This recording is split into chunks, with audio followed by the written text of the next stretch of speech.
Pengasas Persatuan Pengguna Semboyan Malaysia, Semboyan, Yusof Azmi tewas kepada petinju Indonesia, Yunus Martin dalam acara kemuncak Warzone World Championship WWDC pada Ahad malam. Kejohanan WWDC International Influencer Super Lightweight Championship yang berlangsung di N9 Arena Nilai, Negeri Sembilan itu menyaksikan Yusof 35 bermula garang seawal pusingan pertama. Yusof yang mendapat sorakan luar biasa daripada penonton bermula garang dengan melepaskan beberapa kombinasi padu namun belum cukup untuk menumbangkan Yunus. Namun di pusingan kedua, strategi Yusof yang memulakan pertarungan dengan gear 6 di pusingan awal memakan diri apabila dia kelihatan mula keletihan. Sebaliknya, Yunus 30 berjaya melepaskan kombinasi tumbukan yang menghasilkan mata demi mata. Di pusingan ketiga, faktor keletihan dan kecergasan jelas mengganggu rentak Yusof atas gelanggang. Situasi itu dimanfaatkan sepenuhnya oleh Yunus dengan asakan bertali arus yang gagal dikekang Yusof.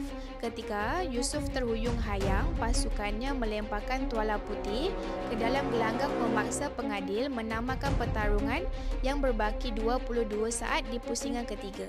Yunus diisytihar menang menerusi technical knockout TKO, sekaligus kemenangan sulungnya di bumi Malaysia. Balingan tuala ke dalam gelanggang sering menjadi detik paling tegang dalam pertarungan tinju. Namun tindakan ini sebenarnya memainkan peranan penting dalam melindungi keselamatan petinju. Perkara ini menjadi tumpuan selepas insiden dalam aksi Warzone World Championship WWDC di N9 Arena Nilai pada Ahad malam. Pada pertarungan tumpuan WWDC International Influencer Super Lightweight Championship, sudut petinju atau cornerman Yusof Azmi membuat keputusan kritikal melemparkan tuala ke dalam gelanggang. Tindakan itu dibuat selepas Yusof Azmi kelihatan terhuyung hayang pada pusingan ketiga menentang petinju Indonesia Yunus Martin.